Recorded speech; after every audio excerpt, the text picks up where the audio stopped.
Thank you, Mr. Chairman. Mr. Baker, your testimony is very interesting and compelling, and I happen to agree with most of it.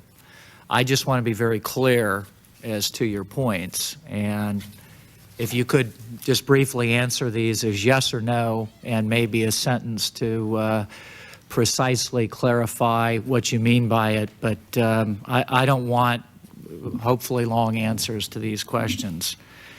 You say in your opening paragraph of your testimony before the 9/11 Commission that the government knew the names of the two hijackers, not the private sector. The government knew the names of the two hijackers. The government knew that these were al-Qaeda killers. Yes. And the government knew that they had entered the United States of America. Yes. I get that from the Joint Intelligence Committee inquiry.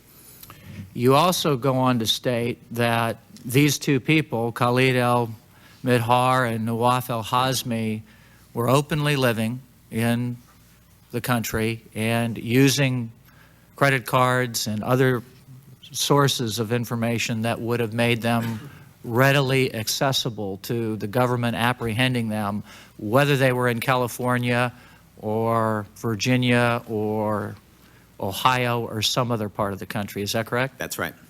And do you also contend that 2.5 weeks would have been ample time for this FBI agent to have said to somebody, listen, I'm not going to pay attention to this wall. I'm going to try to break through this wall and share this information. You contend then that at least the flight number 77 that went into the Pentagon by Midhar and Hazmi, if not the flight by Atta, could have been thwarted or prevented? I don't think that by himself he could have broken those rules. The FBI obeys rules, and he couldn't have gotten cooperation. Hypothetically, but if without the wall, I believe not only could we have found those folks, but if we had just been able to check some basic data which they shared with the people, phone numbers, addresses, and the like, who we could have apprehended, we probably could have found most of the hijackers before September 11th. Including Atta, who flew into the American Airlines Flight 11 into the North Tower. Yeah, and the fellow who took the plane into the South Tower as well. I don't know whether we could have found the people in Pennsylvania. You also say that you believe that we did not have the proper accountability after 9/11, and only one person was held accountable, and that I'm not sure if you were being acute about Poindexter. Who else should have been held accountable? I'm not looking for scalps or heads on the wall. I think it's an observation that the only person we thought had to leave was someone who was trying to solve this problem, not somebody who was responsible for it. So you're not recommending to the 9/11 Commission anybody that should be accountable? Well, you know, I feel a certain personal accountability here. I was part of building this wall.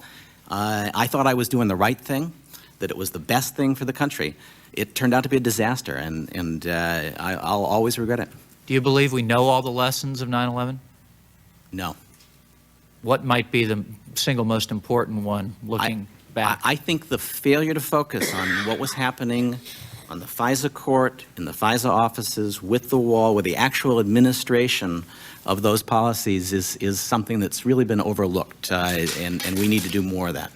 And you say in the end of your testimony that you believe we have gone backwards since 9/11 to August of 2001 rather than forward to trying to mitigate future terrorist attacks.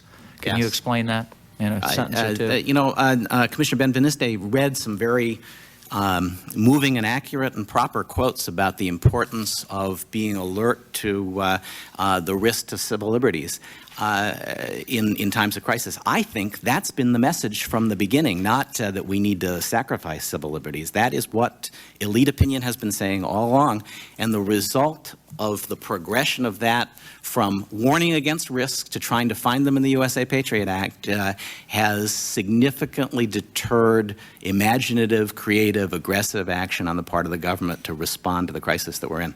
And my last question is, we asked this to the first panel about this 56-year-old National Security Act that separates our domestic and our foreign intelligence bodies from doing some of this cooperation. Do you think that we should have a seamless entity out there collecting intelligence at this point, one single entity to take us into this new era? What is your feeling on this? I'm agnostic on that. In theory, if we could bring MI5 over here and plop it down functioning properly, it might be the best solution.